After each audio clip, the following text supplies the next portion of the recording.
Mike, check 1, 2. It's the Y2K collector, and I'm back because I read a comment that someone put under a video that a reseller had posted about his experience selling games at Retro Rick's Retrofest. And I thought it was pretty funny because it insinuated that the convention was pretty much just made up of YouTubers selling games to each other, which I thought was pretty interesting. And I'm going to talk about that in a moment, but really quick, this is the movie box that I'm going to have, that I'm going to be bringing with me to the trade event. A lot of these movies were like DVDs and Blu-rays that I originally had that I no longer watch.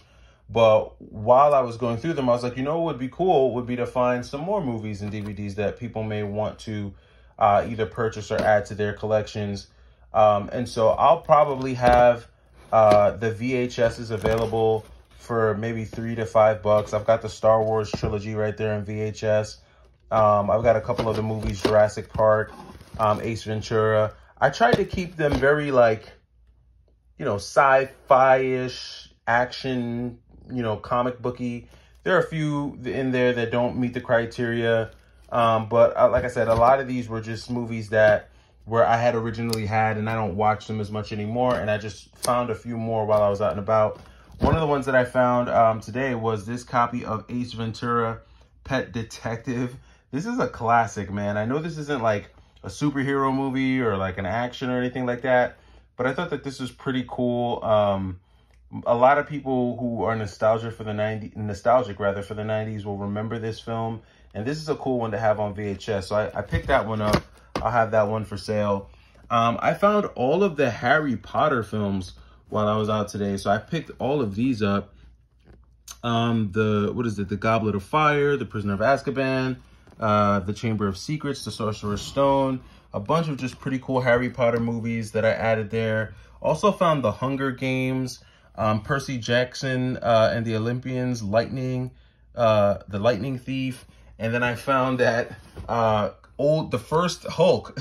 This was the same Hulk that I was talking trash about, I think yesterday when I was showing the Hulk movie, the other Hulk movie that I actually enjoy. So as you can see, this box is just made up of a bunch of like action movies and, you know, Gladiator, the Mario Bros. Matrix, some sci-fi stuff. I figured these would be good for like Halloween. I've got some, you know, superhero movies in there. The one movie that I may have to take out of here is The Fist of Legend. I might have to take this out, but I'm actually going to see if I can find this on Blu-ray. So I'm going to see if I can find that on Blu-ray. If I can, then I will just let this copy go. But I've had this copy of The Fist of Legend forever. I remember I would watch this when I was an undergrad in college. I would just pull out the PlayStation 2 and just watch this movie from time to time. It's such a good movie. Actually, maybe I should watch this later on today or tonight. But yeah, so I am going to have some movies there at the trade event. And I think these will just be cool. You know, these will be there to hopefully attract people to the booth. Maybe someone's not necessarily looking for video games, but maybe they'll have, you know, they'll find some value there. Same thing with like these action figures that I have, that I'm going to have there as well. These X-Files action figures, these are classic old school action figures. And I think that these are perfect just in time for Halloween, right? So I think that works well. But yeah, so I wanted to talk a little bit about this whole notion of like YouTubers selling to other YouTubers. Oh, wait, before I even go into that, how could I forget? I found this while I was there as well. They had this, the complete 10-disc, the complete 10-disc season of Gundam Wing. So Mobile Suit Gundam. I'm not sure if this is the original Gundam Wing series or where this stands. But I thought that this was really, really cool. The fact that they had all of these Gundam movies there. These Gundam DVDs there. So I've got all 10, 1 through 10. And this was really cool. So I'm going to have this for sale. I will be selling this as a full set. So hopefully a lucky person will be able to take advantage of this. I see this set going for like $60, you know, online. I've seen it sell for that much on eBay. So not sure where I'm going to price this at, but I think that this would be a really cool set for anyone who's a Gundam fan. So I got some pretty cool DVDs there for anyone who's still into DVDs. And like I always say, you know, the good thing about DVDs is that you can watch them on your PlayStation 2. So you don't even need to have a DVD player. But all that being said, so yeah, back to the whole comment that person left regarding YouTubers selling to other YouTubers. So this is how I feel about it. I feel like, do YouTubers hype up the retro gaming community and make certain events seem more live and exciting than they really are? Maybe. But that's a big part of just making a YouTube video. You want to create the excitement in the YouTube video. You want to draw the viewer into the experience, and you want the viewer to kind of share in some of that excitement. So sometimes YouTubers will sensationalize maybe some of their experiences when they're at these gaming conventions, when really the average Joe that went to that gaming convention may not have had the same experience. Now, me personally, I wanted to go to Retro Rick's gaming convention because it seemed like a gaming convention that I would like. Not too big. It's the first one, so obviously, you know, going to an inaugural convention, it's always great to be the first to be there. But when you see a lot of the videos and YouTube videos that have been posted about it, you kind of see the same faces, you see the same people interacting with each other, you see the same YouTubers asking the same other YouTubers the same questions. How does it feel to be here? What are you buying? What are you looking for? It's like starting to become rinse and repeat now. And I think, you know, that's why probably just the average Joe who's not a YouTuber and who doesn't go to these events will probably start to feel like, you know what, it's the same thing, you know, over and over again. Now, do I think that all of the hype is completely gone? And do I feel like, you know, YouTubers are trying to hype up the community? I don't think that retro gaming or retro video game hype is dead. I think that the original retro gaming community, the enthusiasts, the collectors, people who play the video games, who enjoy them, who were doing so well before 2020, I feel like that group is just as enthused and just as energized as ever. And when those group of people come together, it's a true retro gaming party because they share in their love and their passion for retro video games. But what I think what I think is gone now for the most part is I think the hype train has pulled out the station. And I've made videos about this before. I think the casual collector, the person who maybe started collecting in 2020, the person who maybe started reselling in 2020, I feel like a lot of those people have probably backed out and are no longer, you know, hype and excited about retro gaming and buying retro games and selling retro games because the competition is just too fierce. It's just too crazy. You're competing with so many people. You know, I watched this dude, I think his name is I'm Just Key or something like that.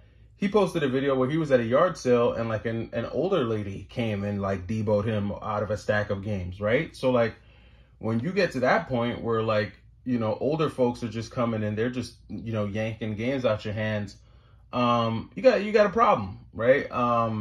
Not a problem as in like they shouldn't have access to those games too, but it's not as easy. The competition is high.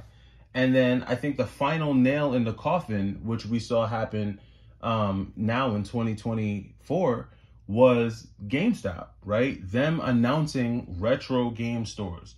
You know, when a company as big as GameStop announces that they're going retro, it sends a signal to the general public that, hey, there must be something to this whole retro thing if GameStop is dedicating entire stores or dedicating entire sections in stores to retro video games. And so this creates a whole new wave, you know, for lack of better terms, of people who are looking for retro games, looking at retro games, trying to understand what the hype is about. And, you know, that's the impact that you have. And now GameStop, for a lot of people, is going to be the new barometer. Even though GameStop is using price charting to determine how they're going to price their games, between GameStop, price charting, gaming conventions, and the people who have, these retro games and are sitting on these retro games, it just creates a very, very tight market. And it's hard for people to get excited about something that they can't participate in. And I'm going to say that one more time for the people in the back. It's hard for people to get excited about something that they cannot participate in. So if participating in retro gaming and buying retro games and playing retro games is now this extremely difficult thing that, even adults with money don't want to do because it's too expensive, people are going to fall off and start looking at other things to occupy their time. They're going to start buying DVDs. They're going to start looking at CDs. They're going to start, they're going to look at other things. They're going to start working out. Who knows? They're going to find different interests that don't feel as gate-kept. And, I've had comments on my channel before where people say, well, it's people like you who bring attention to it. It's people like you who, listen, you're not going to stop the information from going where it's going to go. And I'm not going to stop talking about retro games for fear of what it's going to do to the prices. The prices are going to be what they're going to be. Either they're going to go up or they're going to go down. And if you really want to, get in the game and start collecting, you don't have to go for the most expensive games. There are tons of retro games that are not expensive. And someone even left a comment on my page the other day. They said, when you compare a $60 game or a $70 PlayStation 5 game, paying $40 for a PlayStation 2 game doesn't seem so bad if you're just looking at it dollars for dollars. And trust me, I know. I've been staring at Stellar Blade for weeks now. I'm trying to digest having to pay $70 for Stellar Blade. I'm trying to figure out a way to, use points or coupons or something to work that down. But I know now that I have a PlayStation 5, that's what I'm going to be looking at for every new game. So say goodbye to being able to maybe pay $10 for some games or $15 for some games. Now every game is going to be $60 to $70. So I think it just boils down to what you're passionate about. And if retro gaming was something you're into, you're always going to be into it. As it relates to YouTube, YouTubers are always going to sensationalize stuff. They're always going to, and I know because I'm one of them. When I do my more edited videos and I add the cutscenes and I put the music and I do all that, it's to get you mentally and emotionally involved in the video. And that's part of being a YouTuber. And that's what YouTubers do in any genre. Whether you're watching a video about basketball, sports, cooking, guns, bears, animals, whatever, clothing, any video that you watch, that they're trying to get you into the video and captivate your attention. So do I think the hype of retro games is gone? For the casual, yes. For the collectors in the community, no. Do I think YouTubers sensationalize it a bit? Yeah, we sure do. We sure do. And I'm including myself in that. But it's a part of YouTubing. And it's a part of YouTube. And the better we're able to do it, the more entertaining the videos are and the more you watch. It's a big part of the reason why you guys love Cody with a K. But I'm done rambling. I just thought that was an interesting comment. It caught my eye. And I'm interested to know your thoughts. You guys let me know down in the comments below. Let me know. Do you think the hype is gone out of retro gaming? Or do you think YouTubers are still trying to prop it up with artificial hype? Let me know what you think in the comments. It's the Y2K Collector. Take it easy.